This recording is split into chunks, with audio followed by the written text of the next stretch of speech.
Hello दोस्तों, आप सब कैसे हैं। आशा करती हूँ आप सब लोग अच्छे होंगे और अपने अपने कामों में व्यस्त होंगे। दोस्तों, यह हमारी कहानी दिल का बंधन का 14वां पार्ट है। इस कहानी के बाकी पार्ट मेरे चैनल पर ऑलरेडी अपलोड कर दिए गए हैं। जिन दोस्तों ने इन कहानी के अगले भाग को ना देखा हो वह मेरे चैनल पर जाकर उन्हें सुन सकते हैं। तो चलिए हम इसके आगे की कहानी शुरू करते हैं। दोस्तों, अभी तक आपने देखा कि शिव कहता है, मैं कितना बदनसीब बाप हूँ। मैं लड़ाई के चक्कर में अपनी बीवी और बच्ची को खो ही दिया, लेकिन अब ऐसा नहीं होगा। मैं अब अपनी परिवार को खुद से अलग नहीं होने दूंगा। अब आगे ये मेरा खुद से वादा है और हमारी बच्ची भी ठीक हो जाएगी। तुम बस रोना बंद करो, नहीं तो वो तुम्हें देखकर रोने लग जाएगी। पिया शिव की बातों को सुनकर जल्दी से अपने आंसू पोंछती और बोली, मैं अब नहीं रोऊंगी, मैं उसको खुश देखना चाहती हूँ। शिव ने कहा, अब हुई ना मेरी पुरानी वाली पिया वाली बात। इस पर पिया मुस्कुरा दिए और शिव के गले लग गए। शिव ने भी अपनी पिया को अपने सीने से लगाए हुए कहा, जान वैसे हमारी बच्ची बहुत ही क्यूट है। पिया ने कहा, बिल्कुल आपकी तरह नटखट और चुलबुली है। तब शिव ने कहा, अच्छा, टीना की आंखें तो बिल्कुल तुम्हारे जैसी हैं, एकदम नीली नीली आंखें हैं।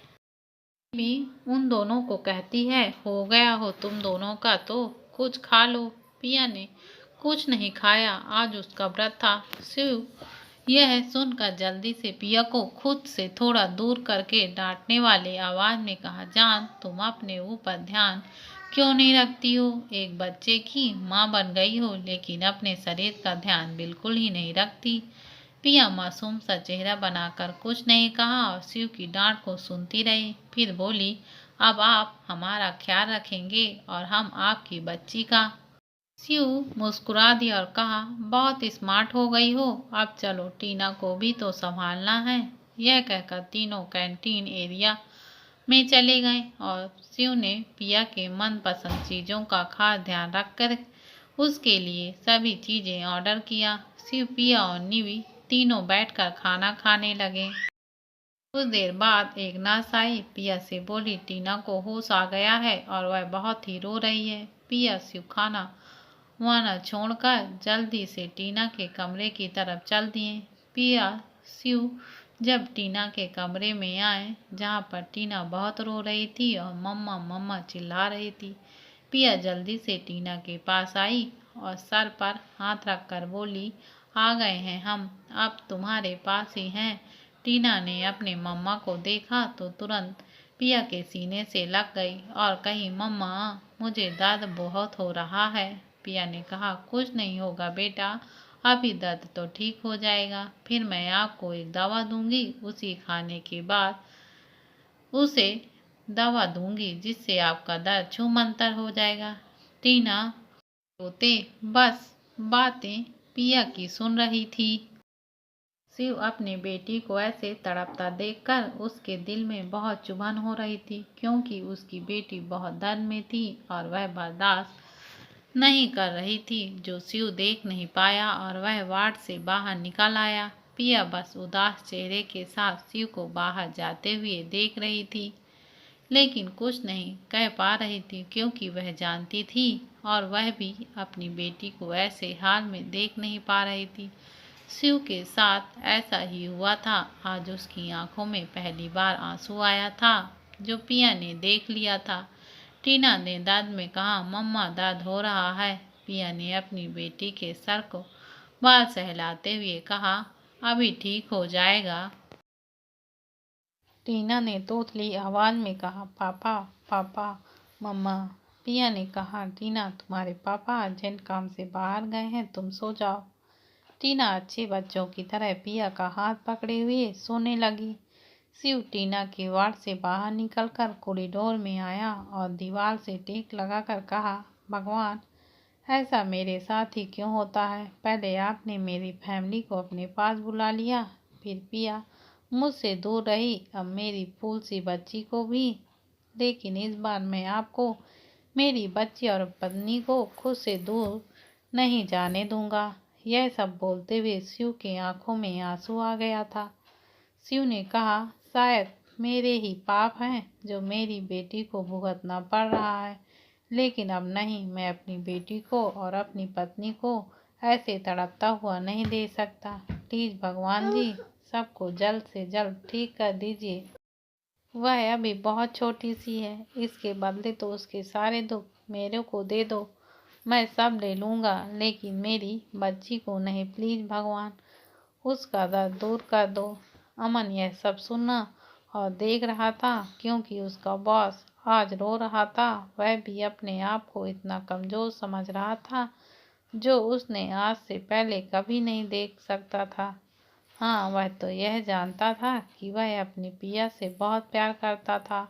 अब उसकी बेटी जो उन्हीं का खून था, इसलिए वह खुश भी था और दुखी भी था, क्योंकि उसकी बेटी इस हाल में मिली थी कि वह बयां भी नहीं कर सकता था। वह अपने कदम से अपने बॉस के पास आया और कहा, सर आप, जिसमें शिव ने अपने आंसू को कंट्रोल करते हुए कहा, मुंबई जाने की तैयारी करो और सबसे बड़े डॉक्टर का अपॉइंटमेंट लो और जाने के लिए फ्लाइट रेडी करो। शिव ने कहा, फिर कहा, पिया और टीना को जितनी भी ज़रूरत के सामान हैं वह सारे अरेंजमेंट करो। किसी भी चीज़ की कमी नहीं होनी चाहिए। अगर किसी चीज़ की कमी हुई तो मैं तुम्हें फायर कर दूंगा। अमन डरते हुए सिर्फ कहा, सर हो जाएगा, और चला गया। शिव वहीं अपने आंसुओं को रोककर टीना के वार्ड की तरफ जाने लगा।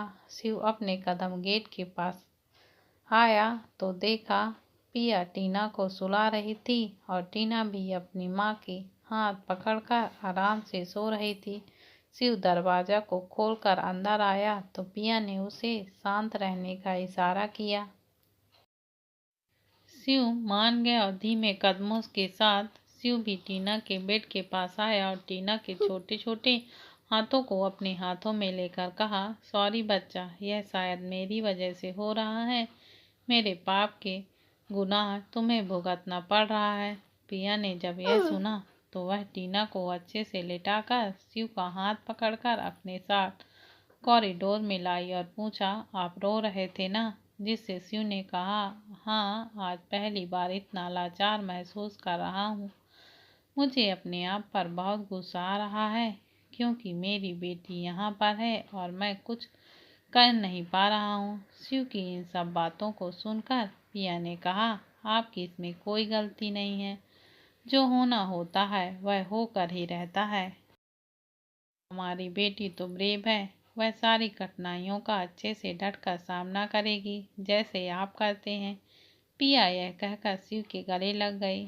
शिव ने भी अपने बाहों में भर लिया और आज कितने दिनों की बाद इतना सुकून मिला था, जो वह 2 सालों में महसूस नहीं कर पा रहे थे। शिव ने आगे कहा, मुझे बहुत बड़ा थैंक यू देना है तुम्हें, क्योंकि तुमने मुझे एक पिता बनाया है। इसके लिए मैं तुम्हारा जिंदगी भर के लिए आभारी हूँ, मुझे इतनी अच्छी बेटी देने के लिए। पिया ने कहा कि आप कैसी बातें कर रहे हैं, वह हमारा अंश है और हमारा ही रहेगा। टीना की वह तो बिल्कुल आप पर गई है। वह मुझे आपकी कमी को पूरा करती थी। उसका चुलबुलापन, नटखन, सारी अदाएं आपके जैसी थीं, जो मुझे हर वक्त आपकी याद दिलाती थी। जब टीना आपकी तरह मेरे बालों से खेला करती थी, तब मुझे आपकी याद आ जाती थी। फिर शिव ने कहा, मैं तुम्हारे लिए बहुत तड़पा हूँ पिया। इस बार मुझे छोड़कर जाओगी तो मैं मर जाऊंगा। प्लीज दोबारा से मत करना पिया। तब पिया ने कहा, प्रॉमिस, अब कभी नहीं जाऊंगी आपको छोड़कर। जाने की वजह भी नहीं है, लेकिन आपको प्रॉमिस करना होगा कि आप भैया से नहीं लड़ेंगे और खुद आगे बढ़कर सॉरी बोलेंगे। अगर यह हमारी शर्त मंजूर है तभी मैं आपके साथ चलूंगी। शिव ने कहा, ठीक है, तुम जैसा कहोगी मैं वैसा करूंगा, लेकिन तुम मुझसे दूर जाने की बात मत करना। पिया भी मुस्कुरा दी और अपने पैर के अंगूठे पर होकर शिव के चेहरे के पास आकर अपने होंठ शिव के होंठों पर रख दिए और किस करने लगी। शिव पिया के चेहरे को थोड़ा दूर करके देखा तो पिया का चेहरा पूरी तरह से लाल टमाटर की तरह लाल हो गया था। शिव ने कहा, पिया, मैं तुम्हारा शर्माता हुआ चेहरा बहुत मिस किया। पिया मुस्कुराती है और शर्म की लाली उसके चेहरे पर छा गई थी, जिससे वह बहुत ज़्यादा सुंदर लग रही थी। फिर सीना ने पिया के बालों को ठीक करते हुए कहा, पिया, तुम टीना मेरे साथ दोनों कल मुंबई चल रही हो। मैं वहां जाने की पूरी तैयारी कर ली है। पिया ने कहा, ठीक है, अभी हमें चलना चाहिए। टीना के पास वह अपने आप को अकेला पाती है तो रोती है। शिव ने भी कहा, ठीक है। फिर दोनों अपनी बेटी के रूम के पास आ गए। शिव पिया दोनों सोफे पर बैठ गए। पिया शिव के चेहरे पर सर रखकर सोने लग गई। आज पहली बार शिव के धड़कता दिल महसूस कर रही थी, जो कि वह 2 सालों में नहीं सुनी थी। पिया भी अब सुकून से शिव के सीने पर सर रखकर धड़कते दिल को सुनने लग गई। दोनों नींद के आगोश में चले गए। रात को टीना के रोने की आवाज़ से पिया शिव की नींद खुल गई। टीना अपने हाथों को सीने पर रखी थी और तोतली जुबान में बोली, दर्द हो रहा है, और रोने लग गई। पिया जल्दी से अपनी आंखें खोली तो अपनी बेटी को तड़पता हुआ देख जो बर्दाश्त नहीं कर पाई, और शिव भी अपनी आंखें खोलकर पूछा, क्या हुआ बच्चा? कुछ नहीं होगा, मेरे बच्चे को ठीक हो जाएगी, मेरा बच्चा। पिया ने टीना को अपनी गोद में उठाया और अपने सीने से लगाते हुए बाल सहलाने लगी, और कुछ नहीं होगा बेटा, बस। फिर शिव ने नर्स को जल्दी से बुलाया और कहा, डॉक्टर को बुलाओ। नर्स चली गई। कुछ देर बाद एक डॉक्टर के साथ आई। डॉक्टर ने टीना का चेकअप किया और एक इंजेक्शन लगाया, जिससे टीना का दर्द थोड़ा कम हो गया और वह पिया के गले लगे हुए ही सो गई। पिया टीना को अपने से हटाने लगी, लेकिन टीना हट ही नहीं रही थी, तो शिव ने कहा, उसे वैसे ही रहने दो। पिया ने भी कुछ नहीं कहा और अपनी बेटी को अपने गले से लगाए हुए सोफे पर जाकर बैठ गई और बाल सहलाते हुए कहा, सॉरी बच्चा, तुम्हें इतना दर्द हो रहा है और मैं कुछ कर नहीं पा रही हूँ। आखिर मैं कैसी माँ हूँ। शिव पिया के पास आकर बैठ गया और पिया को अपने सीने से लगाकर कहा, तुम एक बहुत अच्छी माँ हो। तुमने एक माँ पापा का दोनों का फर्ज निभाया है। तुम एक बहुत अच्छी माँ हो। पिया ने कुछ नहीं कहा और अपनी बेटी के साथ शिव के सीने पर सर रखकर सोने लग गई। शिव ने भी दोनों का अच्छे से ले लिया, जिससे दोनों को अनकंफर्टेबल सोना न हो। शिव टीना को देखा, जो बहुत क्यूट लग रही थी और दर्द का शिकन भी था, जिससे उसका चेहरा पीला पड़ गया था। तभी शिव का फोन रिंग हुआ, जिसकी आवाज़ से शिव का ध्यान भटका और वह अपने एक हाथ से पॉकेट से फोन निकाला और देखा तो उसमें वंश का नाम फ्लैश हो रहा था। शिव ने फोन को पिकअप करते हुए कहा, हाँ बोलो, क्या हुआ? जिस पर वंश ने कहा, तुम्हें पता चल गया है ना कि मेरी बहन कहाँ है, और तुमने मुझे बताया भी नहीं। आखिर तुम चाहते क्या हो कि एक बहन को अपने भाई से दूर करके तुम्हें कौन सी इतनी बड़ी खुशी मिल जाएगी? शिव ने कहा, पहले मेरी बात सुनो, फिर उसके बाद अपनी राय देना। फिर शिव ने शुरू से अंत तक सब कुछ बता दिया। वंश ने कहा, मैं अभी आ रहा हूँ। जिस पर शिव ने कहा, नहीं, अभी तुम मत आओ, हम सब लोग कल सुबह आ रहे हैं।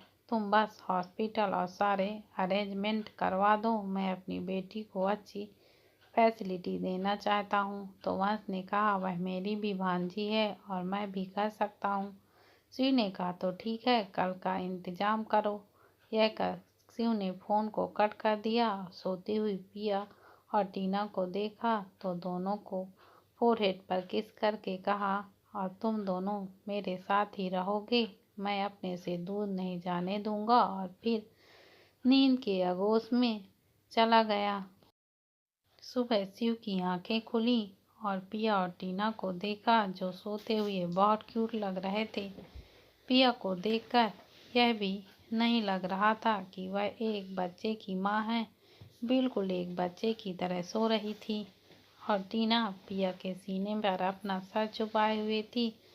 उसे देखकर ऐसा लग रहा था कि वह एक नन्ही सी परी जो शिव के जीवन में जीने की वजह बनकर आई है, जिसके बिना शिव और पिया का रहना अब मुश्किल होगा।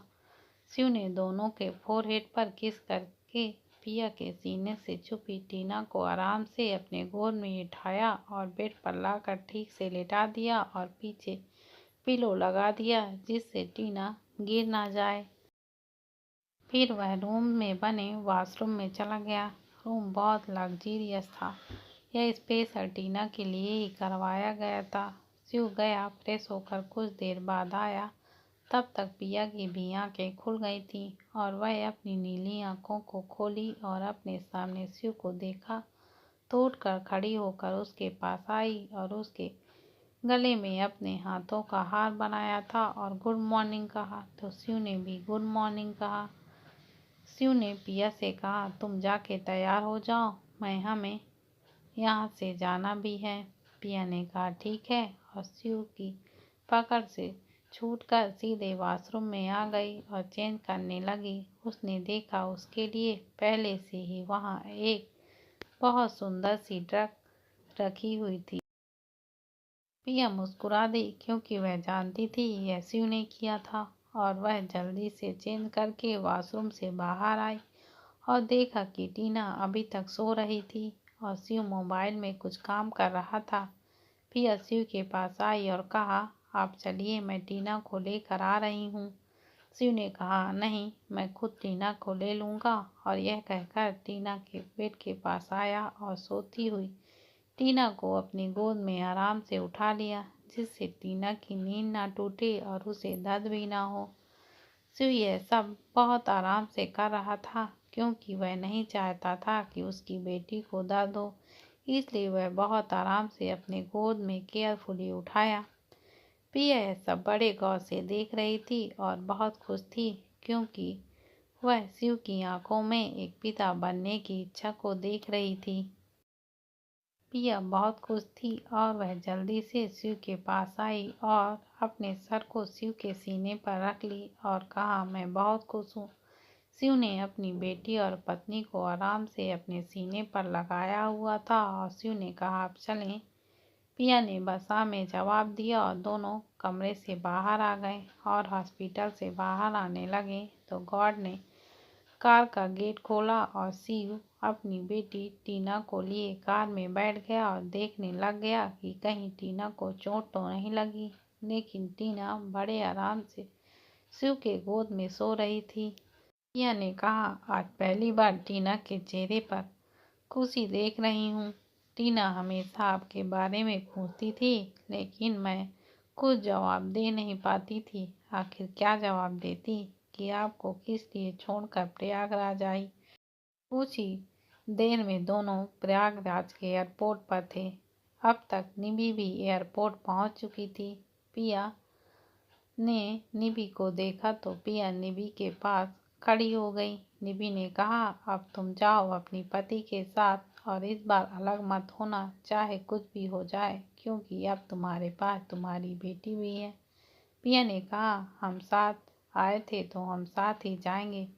तुमने मेरा सबसे बड़ी मुश्किल में अपना साथ निभाया है तो मैं तुम्हें छोड़कर कैसे जा सकती हूँ। तुम भी हमारे साथ मुंबई चलोगी। निधि ने मना किया लेकिन पिया के आगे उसकी एक न चली और फिर वह उसने हामी भर दी कि ठीक है। फिर निधि भी उनके साथ मुंबई आने के लिए तैयार हो गई। अमन ने सिक्योरिटी बहुत टाइट की थी जिसकी वजह से आसपास के लोग उन्हें बस देख रहे थे। इतनी ज़्यादा सिक्योरिटी शिव ने अपनी फैमिली के लिए की थी। फिर तीनों लोग जल्दी से फ्लाइट के अंदर आए और शिव ने टीना को फ्लाइट के बने एक कमरे में टीना को बेड पर आराम से सुला दिया। फिर शिव के पास पिया आई और बोली, अभी तक टीना ने कुछ खाया नहीं है, वह दवाई के नशे पर ही सो रही है। तब शिव ने कहा, उसे अभी सोने दो, जब वह जाग जाएगी तब हम कुछ खिला देंगे उसे। फ्लाइट प्रयागराज से मुंबई के लिए रवाना हो गई थी। कुछ ही घंटे में फ्लाइट मुंबई आ गई और टीना, जो कि अब जाग गई थी और बस शांति से शिव के गोद पर बैठी हुई थी। शिव ने टीना को अपनी गोद में लिए मुंबई फ्लाइट से मुंबई एयरपोर्ट से बाहर आने लगा। एयरपोर्ट पर बहुत मीडिया और रिपोर्टर्स मौजूद थे। शिव ने अपनी बच्ची को अपने कोट से ढक लिया था, जिसकी वजह से टीना का सिर पीछे का हिस्सा दिख रहा था। शिव ने पिया का हाथ पकड़ा और पिया ने निधि का हाथ पकड़ा और तीनों एयरपोर्ट से बाहर आ गए थे।